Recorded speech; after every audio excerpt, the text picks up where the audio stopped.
ॐ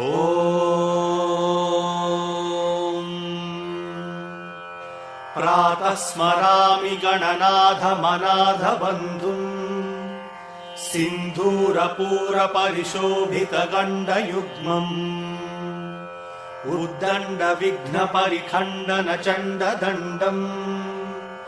आखण्डलादिसुरनायकवृन्दवन्द्यम् प्रातः स्मरामि गणनाथमनाथबन्धुम् सिन्धूरपूरपरिशोभितगण्डयुग्मम् उद्दण्डविघ्नपरिखण्डनचण्डदण्डम् आखण्डलादिसुरनायकवृन्दवन्द्यम् कलाभ्याम् चूडालङ्कृतशशिकलाभ्याम् निजतपः फलाभ्याम् भक्तेषु प्रकटितफलाभ्याम् भवतु मे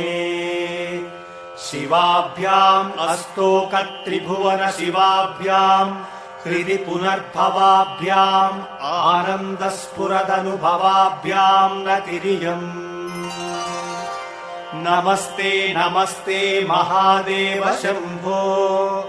नमस्ते नमस्ते कृपापूर्ण सिन्धो नमस्ते नमस्ते प्रसन्नात्मबन्धो नमस्ते नमस्ते नमस्ते महेश शश्वच्छ्रीगिरिमूर्धनि त्रिजगताम् रक्षाकृतिम् लक्षिताम् साक्षादक्षय सत्कटाक्षसरणी श्रीमत्सुधावर्षिणी सौहार्दाङ्कितमस्तकाम् प्रणमताम् निःसीम सम्पत्प्रदाम् सुश्लोकाम् भ्रमराम्बिकाम् स्मितमुखीम् शम्भोः सखीम् त्वाम् नमः मातः प्रसीद सदया भव भव्यशीले लीलालवाकलितदैत्यकुलापहारे श्रीचक्रराजनिलये श्रुतगीतकीर्ते श्रीशैलनाथदयिते तव सुप्रभातम् शम्भो सुरेन्द्रनुत शङ्करशूलपाणे चन्द्रावतंस शिव शर्व पिनाकपाणे गङ्गाधर क्रतुपते गरुडध्वजाप्ता श्रीमल्लिकार्जुन विभो तव सुप्रभातम्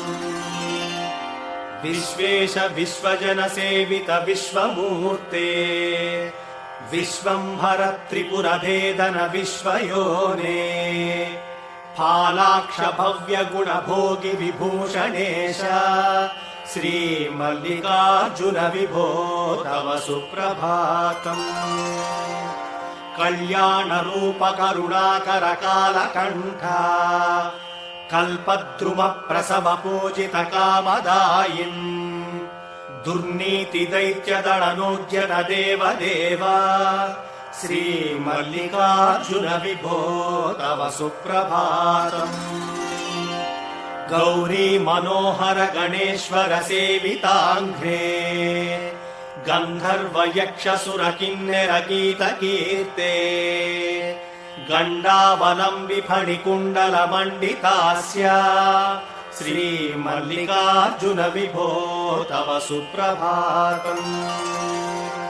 नागेन्द्रभूषण निरीहित निर्विकारा निर्माय निश्चल निरर्गळ नागभेदिन् नारायणी प्रिय नतेष्टद निर्मलात्मन् श्रीपर्वताधिप विभो तव सुप्रभातम् सृष्टम् त्वयैव जगदेकदशेषमीश रक्षाविधिश्च विधिगोचरतावकीनः संहार शक्तिरपि शङ्कर किङ्करीते श्रीशैलशेखर विभो तव सुप्रभातम् एकस्त्वमेव बहुधा भवभासि लोके निःशङ्कधीर्वृषभकेतन मल्लिनाथ श्रीरामरिप्रिय सुखाश्रय लोकनाथ श्रीशैलशेखर विभो तव सुप्रभातम् पाताळगङ्गजलमज्जन निर्मलाङ्गाः भस्मत्रिपुण्ड्रसमलङ्कृतफालभागाः गायन्ति देवमौनि भक्तजनाः भवन्तम् श्रीमल्लिकार्जुन विभो तव सुप्रभातम्। सारस्वताम्बुयुत भोगवती श्रितायाः ब्रह्मेश विष्णुगिरिचुम्बित कृष्णवेण्याम् सोपानमार्गमधिरुह्य भजन्ति भक्ताः श्रीमल्लिकार्जुन विभो तव सुप्रभातम्। श्रीमल्लिकार्जुन महेश्वर सुप्रभात स्तोत्रम् पठन्ति भुवि ये मनुजाः प्रभाते ते सर्वसौख्यमनुभूय परानवाप्यम् श्रीशाम्भवम् पदमवाप्य मुदम् लभन्ते। श्रीमल्लिकार्जुन महेश्वर सुप्रभात स्तोत्रम् पठन्ति भुवि ये मनुजाः प्रभाते ते सर्वसौख्यमनुभूय परानवाप्यम् श्रीशाम्भवम् पदमवाप्य मुदम् लभन्ते।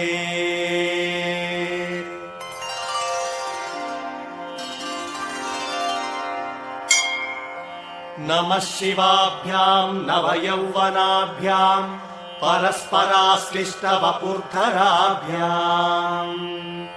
नगेन्द्रकन्या वृषकेतनाभ्याम्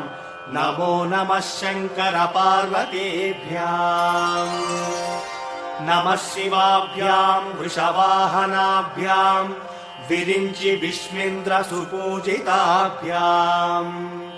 विभूतिपाटीर विलेपनाभ्याम् नमो नमः शङ्कर पार्वतीभ्याम्। अनघम् जनकम् जगताम् प्रथमम् वरदम् करशूलधरम् सुलभम् करुणाम्बुनिधिम् कलुषापहरम् प्रणमामि महेश्वरमेकमहम्। अमलम् कमलोद्भवगीतगुणम् शमदम् समदासुरनाशकरम् रमणीय रुचिम् कमनीय तनुम् नमः साम्ब शिवम् नतपातहरम् शिवम् शङ्करम् बन्धुरम् सुन्दरेशम् नटेशम् गिरीशम् महेशम् सुरेशम् दिनेशेन्दुनेत्रम् सुगात्रम् मृडानीपतिम् श्रीगिरीशम् हृदिम् भावयामि। भृङ्गी च नटनोत्कटः करिमदग्राही स्फुरन्नादवाह्लादो नादयुतो महासितवपुः पञ्चेषु नाचाधृतः शत्पक्षः सुमनो वनेषु स्वपुनः साक्षन्मदीये मनोराजीवे भ्रमराधिपो विहरताम् श्रीशैलवासी विभुः। सोमोत्तंस सुरपरिषदामेष जीवातुरीशः पाशच्चेत्ता पदयुगजुहाम् पुल्लमल्ली विकासः ध्येयो देवः प्रकटितवधूरूपवामात्मभागः श्रीशैलाग्रे कलितवसवतिर्विश्वरक्षाधुरीणः वीणम् पाणौ शिरसि तरुणोल्लासमेणाङ्कखण्डम् पार्श्वे वामे वपुषि तरुणीम् दुक्षुकारुण्यलीलाम् भूतिम् पाले स्मितमसि मुखे गाङ्गमम्भः कपर्दे बिभ्रत्प्रेम्णा भुवनमखिलम् श्रीगिरीशः सपायात्। श्रीशैले स्वर्णशृङ्गे मणिगणरचिते कल्पवृक्षालिसीते स्फीते सौवर्णरत्नस्फुरित नवगृहे दिव्यपीठे शुभार्हे आसीनः सोमचूडः स करुणनयनः साङ्गसस्मेरवक्त्रः शम्भुः श्रीभ्रामरेशः प्रकटित विभवो देवता सार्वभौमः यो योगी वृन्द हृदयाम्बुजराजहंसी मन्दस्मितस्तुतमुखी मधुकैटभग्नी विघ्नान्धकारतटभेदपटीयसी सा मूर्तिः करोतु हि कुतुकम् भ्रमराम्बिकायाः कस्तूरी तिलकाञ्चितेन्दुविलसत्प्रोद्भासि पानस्थले कर्पूरद्रवमिश्रचूर्णकपुरामोदोल्लसद्वीटिकाम् लोलापाङ्गतरङ्गितैरतिकृपासारैर्नतानन्दिनीम् श्रीशैलस्थलवासिनीम् भगवतीम् श्रीमातरम् भावये राजन्मत्तमराळमन्दगमनाम् राजीवपत्रेक्षणाम् राजीवप्रभवादिदेवमकुटैः राजत्पदाम्भोरुहाम् राजीवायतपत्रमण्डितकुचाम् राजाधिराजेश्वरीम् श्रीशैलस्थलवासिनीम् भगवतीम् श्रीमातरम् भावये श्रीनाथधृतपालितत्रिभुवनाम् श्रीचक्रसञ्चारिणीम् गानासक्तमनोज्ञयौवनलसद्गन्धर्वकन्याधृताम् दीनानामतिवेलभाग्यजननीम् दिव्याम्बरालङ्कृताम्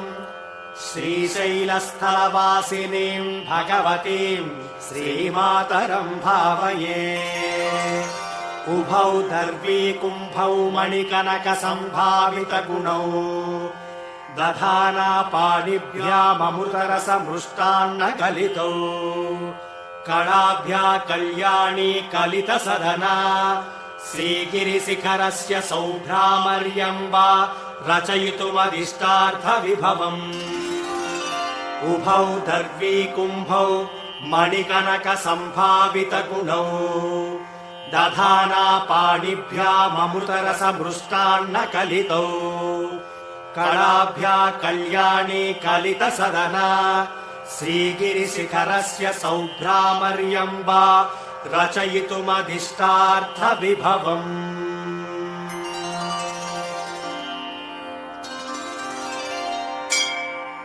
जय जय जय शम्भो जम्भभिः पूर्वदेव प्रणतपद सरोजद्वन्द्व निर्द्वन्द्व बन्धो जय जय जय जन्मस्थेम संहारकार प्रणय सगुणमूर्ते पालयास्मान् प्रपन्नाम् जय जय जय शम्भो जम्भभिः पूर्वदेव प्रणतपद सरोजद्वन्द्व निर्द्वन्द्व बन्धो जय जय जय जन्मस्थेम संहारकार प्रणय सगुणमूर्ते पालयास्मान् प्रपन्नाम् वधूमुखम् पल्लवपाङ्गरेखमखण्डितानन्दकरप्रसादम् विलोकयन् विस्फुरदात्मभावः समे गति श्रीगिरिसार्वभौमः तुरङ्गपाणिः करुणावलोकः सुरोत्तमश्चन्द्रकलावतंसः वधूसहायः सकलेष्टदाता भवच्यतौ श्रीगिरिभाग्यराशिः सन्ध्यारम्भ विजृम्भितम् श्रुतशिरस्तानान्तराधिष्ठितम् सप्रेमम् भ्रमराभिराममसकृतम् सद्वासनाशोभितम् भोगीन्द्राभरणम् समस्तसुमनः पूज्यम् गुणाविष्कृतम् सेव्ये श्रीगिरिमल्लिकार्जुन महालिङ्गम् शिवालिङ्गितम् या मूलः सचराचरस्य जगतः पुंसः पुराणी सखी व्यक्तात्मा परिपालनाय जगतामाप्तावतारावली दुष्टध्वंस सदिष्टदाननिधये नानासनाध्यासिनी श्रीशैलाग्रनिवासिनी भवतु मे श्रेयस्करी भ्रामरी यत्तेजः परमाणुरेतदखिलम् नानास्फुरन्नामभिः भूतम् भावि भवच्चराचर जगद्धत्ते बहिश्चान्तरे स साक्षात् भ्रमराम्बिका शिवसखी श्रीशैलवासोत्सुका दिश्यादाश्रितलोककल्पलतिका श्रेयांसि भूयांसि नः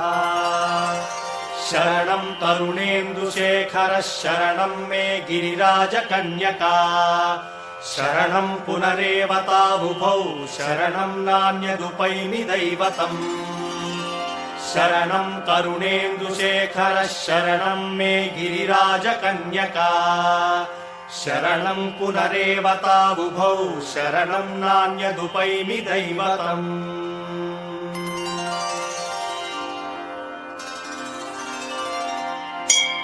उमाकान्ताय कान्ताय कामितार्थप्रदायिने श्रीगिरीशाय देवाय मल्लिनाथाय मङ्गलम् उमाकान्ताय कान्ताय कामितार्थप्रदायिने श्रीगिरीशाय देवाय मल्लिनाथाय मङ्गलम् सर्वमङ्गलरूपाय श्रीनगेन्द्रनिवासिने गङ्गाधराय नाथाय श्रीगिरीशाय मङ्गलम् सर्वमङ्गलरूपाय श्रीनगेन्द्रनिवासिने गङ्गाधराय नाथाय श्रीगिरीशाय मङ्गलम् सत्यानन्दस्वरूपाय नित्यानन्दविधायिने स्तुत्याय श्रुतिगम्याय श्रीगिरीशाय मङ्गलम् सत्यानन्दस्वरूपाय नित्यानन्दविधायिने स्तुत्याय श्रुतिगम्याय श्रीगिरीशाय मङ्गलम् मुक्तिप्रदाय मुख्याय भक्तानुग्रहकारिणे सुन्दरेशाय सौम्याय श्रीगिरीशाय मङ्गलम् मुक्तिप्रदाय मुख्याय भक्तानुग्रहकारिणे सुन्दरेशाय सौम्याय श्रीगिरीशाय मङ्गलम् श्रीशैलम् शिखरेश्वरम् गणपतिम् श्रीघाटकेशम् पुनः सारङ्गेश्वर बिन्दुतीर्थममलम् घण्टार्कसिद्धेश्वरम् गङ्गाम् श्रीभ्रमराम्बिकाम् गिरिसुतामारामवीरेश्वरम् शङ्खम् चक्रवराहतीर्थमनिशम् श्रीशैलनाथम् भजे श्रीशैलम् शिखरेश्वरम् गणपतिम् श्रीहाटकेशम् पुनः सारङ्गेश्वर बिन्दुतीर्थममलम् घण्टार्कसिद्धेश्वरम् गङ्गाम् श्रीभ्रमराम्बिकाम् गिरिसुतामारामवीरेश्वरम् शङ्खम् चक्रवराहतीर्थमनिशम् श्रीशैलनाथम् भजे हरिः ओम्।